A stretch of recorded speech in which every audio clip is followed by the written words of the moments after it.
अस्सलातु सलामु अलैका या रसूल अल्लाह। अस्सलातु सलामु अलैका या शाफी अल मुज़नबीन।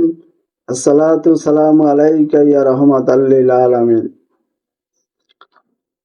সর্বপ্রথম বিশ্ব মানবতার মুক্তির দূত আল্লাহ পাকের শ্রেষ্ঠ হাবিব কুল কায়নাতের মূল আমরা যারা সুফিবাদ এবং তরিকতের পথে রয়েছি, আমাদের আধ্যাত্মিক প্রকৌশল বিশ্ববিদ্যালয় তালুকদারিয়া পাক দরবার শরীফের পক্ষ থেকে সকল নবী প্রেমিক, আহলে বায়াত এবং মুর্শিদ প্রেমিকদের সকলকে হুজুরপুর নূর আহমদ মোহাম্মদ মুস্তফা সাল্লাল্লাহু আলাইহি ওয়াসাল্লামার পবিত্র করকমলে লাখো কোটি দরুদ ও সালাম প্রেরণ করে সকলকে জানাই আন্তরিক মুবারকবাদ। রবিউল আউয়াল মাস, আমরা ইতিপূর্বে আমাদের মহান চার খলিফা এবং কোরআনুল কারীম হইতে ঈদে মিলাদুন নবী পালন সম্পর্কিত বিষয়ে আমরা একটি আলোচনা রেখেছিলাম। যারা এই আলোচনাটুকু দেখেছেন, তার পরবর্তী এপিসোড আজকে আমরা হাদিস ভিত্তিক এবং সিয়াসিত্তা হাদিস গ্রন্থ মুবারক হইতে মহানবী হুজুর পাক সাল্লাল্লাহু আলাইহি সাল্লামের এই ঈদে মিলাদুন নবী মৌলুদ শরীফ পালন করণীয় সম্পর্কে কি বক্তব্য রয়েছে, মুহাক্কিক আলেমে দ্বীনগণ আমাদের জন্য কোরআনুল কারীম এবং হাদিসের বিশ্লেষণ হইতে কি দিক নির্দেশনা দিয়ে গেছেন, সেই বিষয়ে আমরা আজকে একটু আলোচনা করব। তো আমি সর্বপ্রথম আমার দয়াল মুর্শিদ মাওলা শামসে জামান জামে হক বাবা রইসুদ্দিন আল মুজাদ্দিদির পবিত্র করকমলে ভক্তি চুম্বন রেখে আমার কাদেরিয়া, চিশতিয়া, নকশবন্দিয়া, মুজাদ্দিদিয়া সহ সকল তরিকতপন্থী এবং বিশেষ করে আমার মুর্শিদ মাওলার রুহানি সন্তান বাংলার জমিনে যে যেখানে রয়েছেন তাদের সকলের মঙ্গল কামনা করে আমার বক্তব্য শুরু করছি। আমরা কোরআনুল কারীমের একটি আয়াত হইতে অর্থ সহকারে পূর্ববর্তী এপিসোডে বলেছিলাম, যেখানে আল্লাহ রাব্বুল আলামিন বলেছিলেন, হে হাবিব সাল্লাল্লাহু তাআলা আলাইহি ওয়াসাল্লামা, আপনি উম্মতদেরকে বলে দিন, আল্লাহর পক্ষ হইতে অনুগ্রহ ও রহমত প্রাপ্ত হওয়ার পর তারা যেন উদযাপন করে। এই উদযাপন শব্দটি আপনারা সকলেই বুঝেন। উদযাপন মানে কোনো কিছু, কোনো বিষয়কে পালন করা।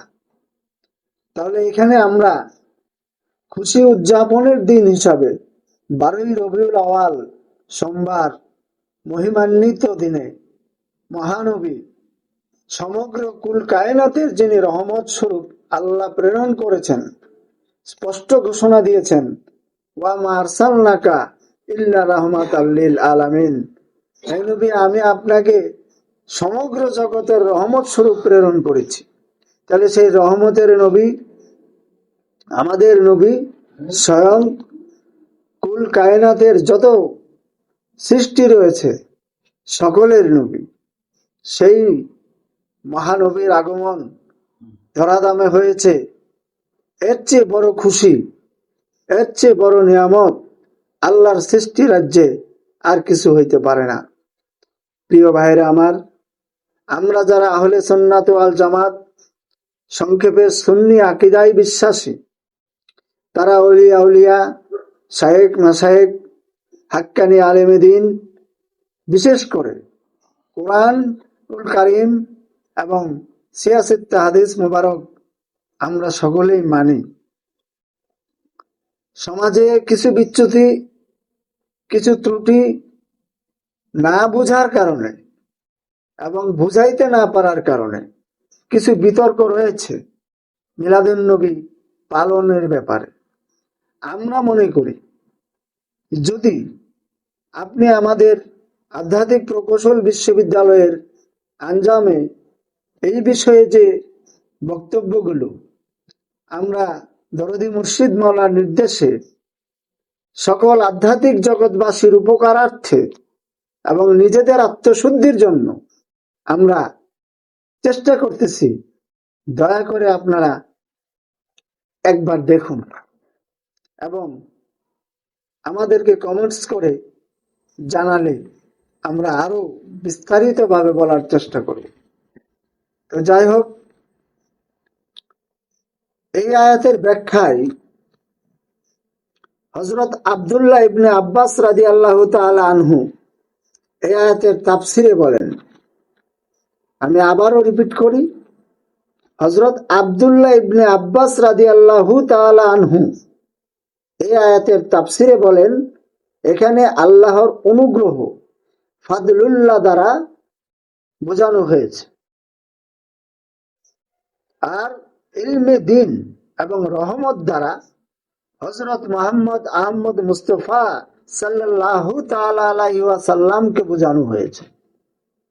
যেমন আল্লাহ তাআলা ইরশাদ ফরমান, হে হাবিব, আমি আপনাকে সমগ্র বিশ্ব জগতের রহমত স্বরূপ প্রেরণ করেছি। ইমাম আলুসি বাগদাদি রহমতুল্লাহি তাআলা আলাইহি তাফসিরে রুহুল মায়ানি শরীফে এবং ইমাম রাজি রহমতুল্লাহি তাআলা আলাইহি তাফসিরে কবির শরীফেও একই রূপ বর্ণনা করেছেন। তাহলে সন্দেহের অবকাশ থাকার সুযোগ নাই। আমাদের ভারত উপমহাদেশের শ্রেষ্ঠ মাওলানা সকলের কাছে সমাদৃত, সকল নেশাবের আমাদের জানা মতে মান্যবর এবং যিনি মাদারুজুন নবুওয়াতের কিতাব, এত বড় একটি কিতাব যেখানে নবীজির সকল শান-মানের বর্ণনা কোরআন হাদিসের তাত্ত্বিক বিশ্লেষণ করে তিনি করেছেন, তিনি মাওলানা আশরাফ আলী থানভী সাহেব তার মিলাদুন নবী গ্রন্থের 104 পৃষ্ঠায়, আমি আবারও বলছি মনে রাখার স্বার্থে, কারণ আমাদেরকে নিয়ে আমাদের সুফিবাদ ভিত্তিক বক্তব্য আমরা যারাই রাখি দেখা যায় যে অনেক কথা বলা হয়।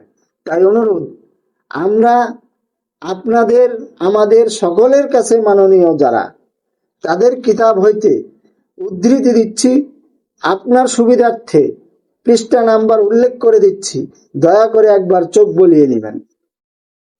তারপরে আপনার যা ইচ্ছা আপনি বলেন, মানা না মানা যার যার তকদির। আমরা মানছি কারণ কোরআনুল কারিমে মানার আদেশ রয়েছে, হাদিস শরীফগুলোতে এই বিষয়ে মানার আদেশ রয়েছে। তো যাই হোক, আজকে মূলত আমি হাদিস শরীফ হইতে এর দলিল ভিত্তিক আলোচনা করব। পূর্ববর্তী এপিসোডের কোরআনুল কারিমের এই আয়াতের ব্যাখ্যাটুকু আমি শুধু সংক্ষিপ্ত দিতে যাচ্ছি। তো মাওলানা আশরাফ আলী থানভী সাহেব তার মিলাদুন নবী গ্রন্থের 104 পৃষ্ঠায় এই আয়াতের ব্যাখ্যায় লিখেছেন, ফজল ও রহমত দ্বারা রাসূল পাক সাল্লাল্লাহু তাআলা আলাইহি ওয়াসাল্লামকেই বোঝানো হয়েছে। তাহলে তিনি রহমত, তিনার মাধ্যমে রহমত লাভ করতে হবে।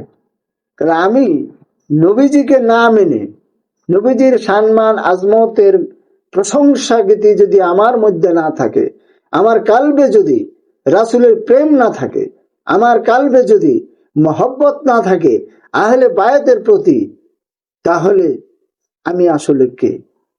আমি কি রহমত পাওয়ার যোগ্য? প্রিয় ভাইয়েরা আমার, আপনারা ভালো বুঝেন আমরা নগণ্য ক্ষুদ্র জ্ঞানের অধিকারী, তাই কমেন্টসে জানাবেন, আমরা আরো জানার চেষ্টা করব।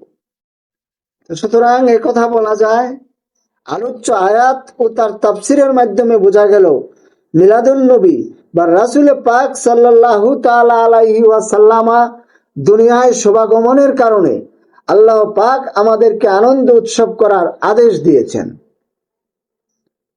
এখন আপনার আমার বিবেকের কাছে যদি আমরা প্রশ্ন করি, আল্লাহ যখন আদেশ দেন সেটা বান্দা হিসাবে মানা উচিত না উচিত না?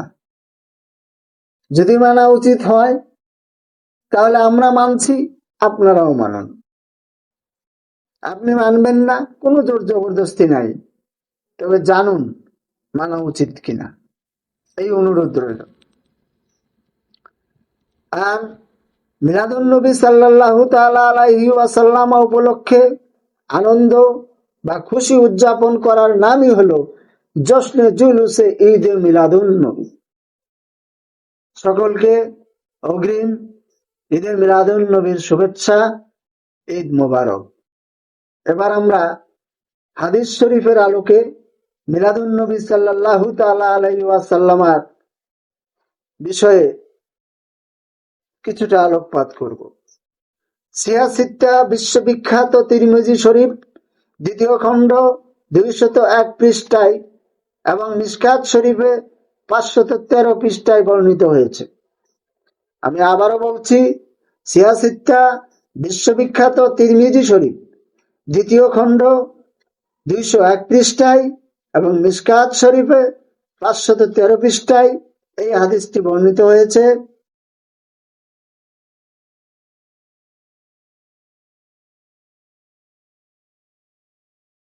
আনিল আব্বাসি আনহু জাইলান নবী সাল্লাল্লাহু তাআলা আলাইহি ওয়াসাল্লামা ফাকা আজনামা সামিয়া সাইয়ান ফাকা মান নবী সাল্লাল্লাহু তাআলা আলাইহি ওয়াসাল্লামা আলাল মিম্বারি ফাকালা মান আনা ফাকালু আনতা রাসূলুল্লাহি সাল্লাল্লাহু তাআলা আলাইহি ওয়াসাল্লামা কালা আনা মুহাম্মদ ইবনে আব্দুল্লাহ ইবনে আব্দুল মুত্তালিব ইন্নাল্লাহা খালাকাল খালকা ফাজালানি ফি খাইরিহিম ফিরকাতুন সুম্মা জাআলাহুম ফিরকাতাইনি ফাজালানি ফি খাইরিহিম ফিরকাতুন সুম্মা জালাহুম কাবাইলুন ফাজাআলানি ফি খাইরি কাবিলাতিন সুম্মা জাআলাহুম বহুতান ফাজালানি ফি খাইরিহিম বাইতান ফাআনা খাইরুহুম নাফসান ওয়া খাইরুহুম বাইতান। এই হাদিস শরীফে কি বললেন আমাদেরকে? আমরা যদি বাংলায় দেখি, অর্থাৎ হুজুর পাক সাল্লাল্লাহু তাআলা আলাইহি ওয়াসাল্লামার চাচা যান হযরত আব্বাস রাদিয়াল্লাহু তাআলা আনহু হইতে বর্ণিত, তিনি বলেন, একদা তিনি হুজুর সাল্লাল্লাহু তাআলা আলাইহি ওয়াসাল্লামার নিকটে ভারাক্রান্ত হৃদয়ে আসলেন, কারণ তিনি যেন হুজুর করিম সাল্লাল্লাহু তাআলা আলাইহি ওয়াসাল্লামার বংশ বুনিয়াদ সম্পর্কে বিরূপ কিছু মন্তব্য শুনেছেন। তা হুজুর পাক সাল্লাল্লাহু তাআলা আলাইহি ওয়াসাল্লামকে অবহিত করাইয়াছেন। তখন নবীজি মিম্বর শরীফে উপর আরোহণ করলেন। অতঃপর তিনি সাহাবায়ে কেরামদের উদ্দেশ্য করে বললেন, আমি কে? উত্তরে তারা বললেন, আপনি আল্লাহর রাসূল। তখন নবীজি ইরশাদ করলেন, আমি আব্দুল্লাহ ইবনে আব্দুল মুত্তালিবের পুত্র মুহাম্মদ। নিশ্চয়ই আল্লাহ তাআলা মানব দানব সবই সৃষ্টি করেছেন, এতে আমাকে উত্তম পক্ষের মধ্যে সৃষ্টি করেছেন। অতঃপর তাদেরকে দুই সম্প্রদায়ে বিভক্ত করেছেন, এতেও আমাকে উত্তম সম্প্রদায়ে সৃষ্টি করেছেন। অতঃপর আরব জাতিকে অনেক গোত্রে বিভক্ত করেছেন, তার মধ্যে আমাকে উত্তম গোত্রে প্রেরণ করেছেন। অতঃপর তাদেরকে বিভিন্ন উপগোত্রে ভাগ করেছেন, আর আমাকে উপগোত্রের দিক দিয়ে উত্তম উপগোত্রে সৃষ্টি করেছেন। সুতরাং আমি তাদের মধ্যে সত্তাগত, বংশগত, গোত্রগত এবং সর্বদিক দিয়ে সর্বশ্রেষ্ঠ। প্রিয় ভাইরা আমার, আলোচ্য হাদিস শরীফ থেকে আমরা কি বুঝি?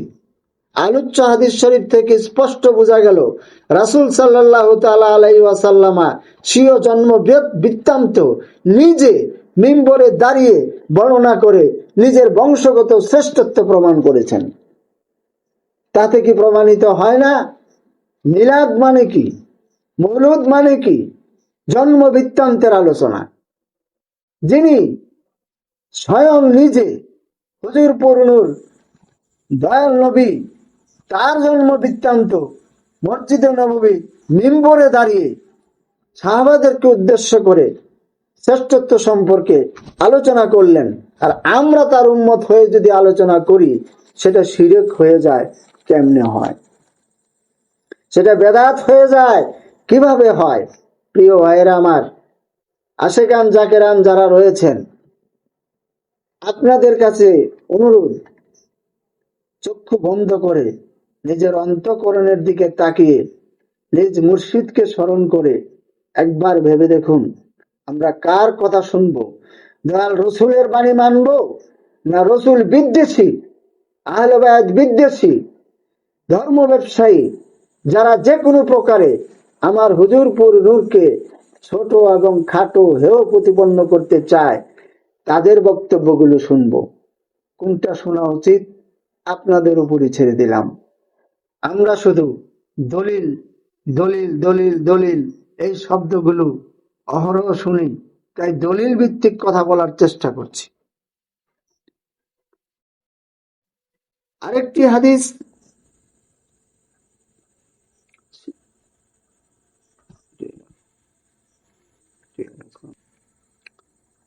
عن ابن عباس رضي الله تعالى عنهما أنه كان يحدث ذات يوم في بيته وكأ بلادته صلى الله تعالى عليه وسلم قال حلت لكم شفاعتي।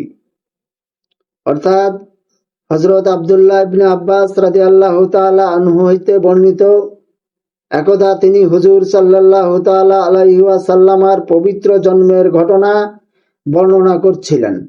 এমন সময় নবী করিম সাল্লাল্লাহু তাআলা আলাইহি ওয়াসাল্লামা সেখানে তাশরিফ আনলেন এবং তা দেখে ইরশাদ করলেন, তোমাদের জন্য কিয়ামত দিবসে আমার শাফায়াত ওয়াজিব হয়ে গেল। আত-তানবীর ফি মাওলাদিল বাশি বিন নবীর। তাহলে যখন হুজুর পাকের সময়ে আব্বাস রাদিয়াল্লাহু তাআলা কতিপয় সাহাবার সম্মুখে নবীজির জন্ম বৃত্তান্ত সম্পর্কে আলোচনা করতেছিলেন, ওরকম সময় দয়াল নবী সেখানে তাশরিফ আনলেন এবং তিনি আনন্দিত হলেন এবং সকলকে উদ্দেশ্য করে বললেন যে আমার শাফায়াত তোমাদের সকলের জন্য ওয়াজিব হয়ে গেল। তাহলে আমরা এই মৌলুদ শরীফ পালন করার মাধ্যমে, মিলাদ শরীফ পালন করার মাধ্যমে নবীজির জন্ম বৃত্তান্ত পরিপূর্ণরূপে যে যতটুকু সহিশুদ্ধভাবে জানি তা তুলে ধরার মাধ্যমে যদি আমার দয়াল রসুলের শাফায়াত আমাদের নসিব হয়, কারণ আমার রাসূল সত্য নবী, মিথ্যা নবী নয়। আমার রাসূল কখনো জীবনে আমৃত্যু হতে কোনো কথা বলেন নাই। কুরআনুল কারিমে এর অনেক উদ্ধৃতি রয়েছে। প্রিয় ভাইয়েরা, আপনারা এই বিষয়গুলি জানেন। আরো অনেক প্রসিদ্ধ হাদিস রয়েছে, যেমন হযরত আবু দারদা রাদিয়াল্লাহু তাআলা আনহু হইতে বর্ণিত, একদা তিনি হুজুর সাল্লাল্লাহু তাআলা আলাইহি ওয়াসাল্লামার সাথে হযরত আমির আনসারী রাদিয়াল্লাহু তাআলা আনহুর ঘরে গিয়েছিলেন।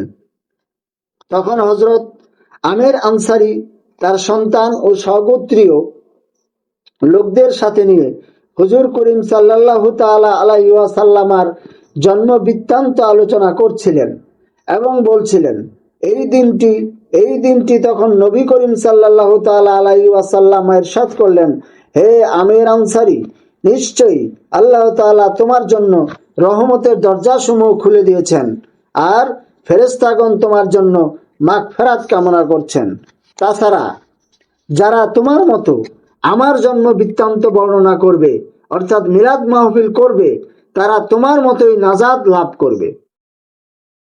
আলোচ্য হাদিস শরীফ দুটি থেকে প্রমাণিত হয় যে সাহাবায়ে কেরাম রাদিয়াল্লাহু তাআলা আনহুম হুজুর করিম সাল্লাল্লাহু তাআলা আলাইহি ওয়াসাল্লামার মিলাদে বা জন্ম বৃত্তান্ত আলোচনা করতেন এবং তার নিজ সন্তান ও স্বগোত্রীয়দের শিক্ষা দিতেন। হযরত আবু কাতাদা রাদিয়াল্লাহু তাআলা আনহু হইতে বর্ণিত, তিনি বর্ণনা করেন, রাসূল সাল্লাল্লাহু তাআলা আলাইহি ওয়াসাল্লামাকে সোমবার রোজা রাখা সম্পর্কে জিজ্ঞাসা করা হলে তার উত্তরে রাসূল পাক সাল্লাল্লাহু তাআলা আলাইহি বললেন, এটা এমন একটি দিন যেদিন আমি জন্মগ্রহণ করেছি এবং যেদিন আমার উপর কোরআন শরীফ অবতীর্ণ হয়েছে। আমি এই দুই নেয়ামতের শুকরিয়া হিসাবে সোমবার রোজা রাখি।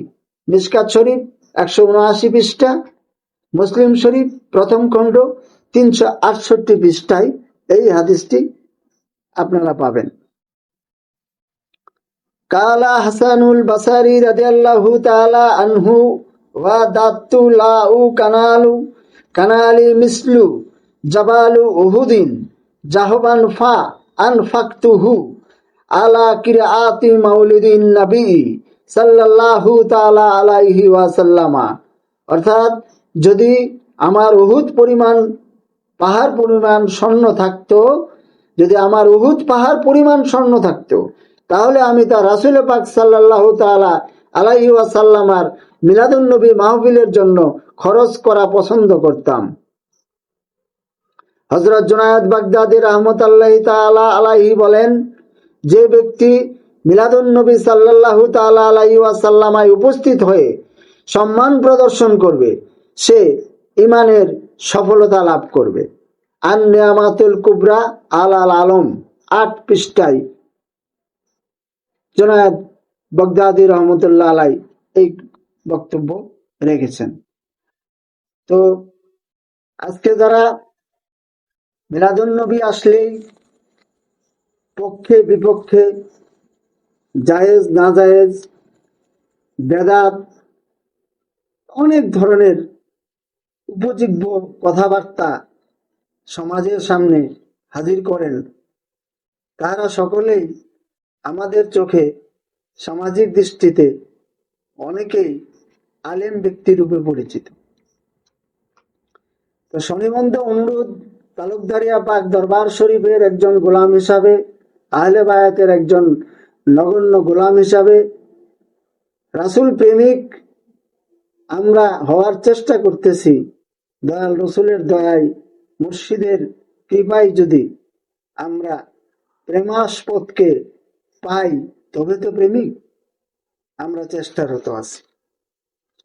আপনাদের কারো সাথে আমাদের কোনো বিরোধ, ব্যক্তিগত কোনো মতভেদ, কোনো কিছুই নাই। প্রিয় ভাই, একবার ভেবে দেখুন, আমাদের মধ্যে ঐক্য এবং অনৈক্যের মূল বিষয় হুজুর পাক সাল্লাল্লাহু আলাইহি সাল্লামের মহব্বত। যার অন্তরে হুজুর পাক মহব্বতের আসনে আসেন, সেই ইমানদার। যার অন্তরে হুজুর পাকের প্রতি এবং তার আহলে বায়াতের প্রতি মহব্বত নাই, সে ইমানদার। কুরআনুল কারীম এবং হাদিস মুবারকের ব্যাখ্যা গ্রন্থগুলো সকল কিছু মিলিয়ে আপনি প্রমাণ করার চেষ্টা করুন। যারা জ্ঞানীরা রয়েছেন, যারা বেদাত, শিরিক, নাজায়েজ, এই লাফালাফি চিল্লাচিল্লি শোরগোলে ব্যস্ত আছেন, তাদের কাছে অনুরোধ, একবার একটু ঘেটে ঘুটে দেখুন যে নবীজির মহব্বত ব্যতীত ইমানদার হওয়া যায়, এই একটা দলিল দেওয়া যায় কিনা। যদি দিতে পারেন, তাহলে আমরা হয়তো আপনার এই দলিল দেখে আমরা ভুলে আছি, না আপনারা বিপদগামী করার জন্য চেষ্টারত আছেন, এটা দুজনেরই বোঝা হয়ে যাবে। কারণ দল মূলত দুইটা, ফেরকা 73। একটা নবী প্রেমিক, আরেকটা নবী বিদ্বেষী। একটা আহলে বায়াতের আশিক আরেকটা আহলে বায়াতের শত্রু। তাহলে এই তো খেলা। তো যাই হোক, আমরা সুফিবাদী মানুষ। আমরা ছোটবেলায় পড়াশোনার সময় ডাকাতের কবিতা পড়েছি। হা রে রে রে করতে করতে ডাকাত তেরে আসছে। আমরা তো হা রে রে করতে করতে ডাকাতের মতো তেরে যেতে পারি না, কারণ আমরা সুফিবাদী মানুষ। সুফিবাদ আত্মিক বিষয়, আত্মার উৎকর্ষতার বিষয়, দেহ মনোজগৎকে কন্ট্রোলিং পাওয়ার এমন জায়গায় নিয়ে আসার বিষয় যেখানে তার মুর্শিদের হুকুম ব্যতীত একটি শব্দ পর্যন্ত সে করার অধিকার রাখে না। তাই হয়তো আমরা অনেকের মতো চিল্লাপাল্লা করতে পারি না, অনেক কিছুই আমরা বলতে পারি না, কিন্তু অনুরোধ করতে পারি। অনুরোধ করি সকলকে, যারা আলেম ব্যক্তি আছেন, দয়া করে একটাবার ভেবে দেখুন, সকল কিছু যদি আমরা নাও মানি, কুল্লি নাফসুন যায়িকাতুল মাউত, আমাকে একদিন মৃত্যুর স্বাদ জায়েক, এই রস আস্বাদন করিতে হইবে, সেটি আপনার বেলায়ও হবে, আমার বেলায়ও হবে, পূর্ববর্তীদের বেলায়ও হয়েছে। কেউ এইখান থেকে নিষ্কৃতি পান নাই। প্রিয় ভাই আমার, আমরা তরিকতপন্থী মানুষ। আমাদের শায়েক মাশায়েকদের দেখানো পথ, ওলিয়া আউলিয়াদের দেখানো পথ, এই বাংলার জমিনে যারা ইসলাম এনেছেন তাদের রাহে, তাদের দেখানো পথে আমরা কুরআনুল কারীম হইতে, হাদিস মুবারক হইতে তারা নির্যাস নিয়ে আমাদেরকে সত্যটা জানিয়ে গেছেন। সেই সত্য আপনিও জানেন, সকলেই জানে। সমস্যা কোথায়? সমস্যা হলো অর্থ, বৃত্ত এবং সমাজের মধ্যে আমার উচ্চ আসন, এই আসন লোভের আকাঙ্ক্ষা আমাদেরকে ঈমান হইতে বিচ্যুত করে দিচ্ছে।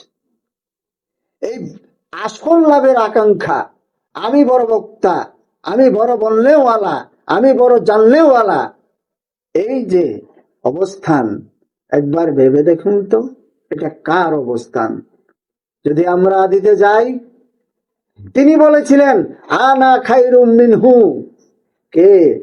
আজাজিল সাহেব, যিনি পরবর্তীতে লানত প্রাপ্ত হয়ে কুরআনুল কারীমে 4টি নামে নামাঙ্কিত হয়েছেন। আপনারা জানেন, ইবলিস, খান্নাস, মরদুদ, শয়তান। তিনার উক্তি সর্বপ্রথম জগতে কোথায়? রুহের জগতে। সেখানে তিনি বলেছেন কাকে? স্বয়ং রব্বুল আলামিনকে, আনা খায়রুম মিনহু, আমি তার হইতে উত্তম। কেন? আমি ঊর্ধ্বমুখী, আমি আগুনের সৃষ্টি। আসলে কি? আসলে তিনি জিনের বংশধর। সেই জিন সম্পর্কে কুরআনুল কারীম আমার হুজুর পাককে সাহেব সম্বোধন করেছেন, করে বলেছেন তোমাদের সাহেব জিনগ্রস্ত নয়। কোন জিন? সেই জিন, যেই জিন ইবলিসে পরিণত হয়েছে, খান্নাসে পরিণত হয়েছে, মরদুদে পরিণত হয়েছে। প্রিয় ভাইয়েরা আমার, আলেম সমাজ সকলের ঐক্যের প্রয়োজন। সুফিবাদের মানুষ এবং আলেম উলামা, হাক্কানি আলেমে দ্বীন, সুফি মতবাদে যারা বিশ্বাসী, আমরা সকলে যদি ঐক্যের বন্ধনে আবদ্ধ হই, তাহলে আজকে অনেক অনাচার, অনেক পাপাচার, অনেক অসৎ কর্ম ধর্মের নামে, ধর্মের দোহাই দিয়ে বাংলার জমিনে কায়েম করা হচ্ছে। আপনি যদি ইমানদার হন, অবশ্যই প্রতিবাদ করা উচিত। প্রতিবাদ ভাষা অনেক রকম। আমরা দুর্বল, আমরা পেশি শক্তিতে শক্তিশালী নই, আমরা ইমানি জাজবাই শক্তিশালী। তাহলে আমরা এই সত্য বিষয়গুলো কোরআন এবং হাদিস হইতে আমরা যদি তুলে ধরি সকলে মিলে, তাহলে অবশ্যই একটা বৈপ্লবিক পরিবর্তন আসবে। মানুষ বুঝতে শিখবে, জানতে শিখবে। তো সকলের কাছে অনুরোধ, আমরা আমাদের এই আধ্যাত্মিক প্রকৌশল বিশ্ববিদ্যালয় তালুকদারিয়া পাক দরবার শরীফের পরিচালনায় সুফিবাদ ভিত্তিক এই চ্যানেলটি সকলে সাবস্ক্রাইব করবেন এবং আমাদের সাথে থাকবেন, কমেন্টস করবেন, যাতে আমরা আরো বিশুদ্ধভাবে, আরো সুন্দরভাবে এই বিষয়গুলো, নবীজির প্রেম, নবীজির মহব্বত, আহলে বায়াতের মহব্বতে যে ইমানের মূল, ইসলামের মূল চালিকা শক্তি, সেই বিষয়টি আমরা সকলে যেন বুঝতে পারি। বুঝার তৌফিক যেন মহান রাব্বুল আলামিন আমাদেরকে তার প্রিয় হাবিবের খাতিরে আমাদেরকে বোঝার তৌফিক দান করুন, সেই কামনা করে আজকের এই এপিসোড এখানেই শেষ করছি। আবারও দেখা হবে ইনশাআল্লাহ আরো বিস্তারিতভাবে সুফিবাদের নতুন কোনো বিষয় নিয়ে।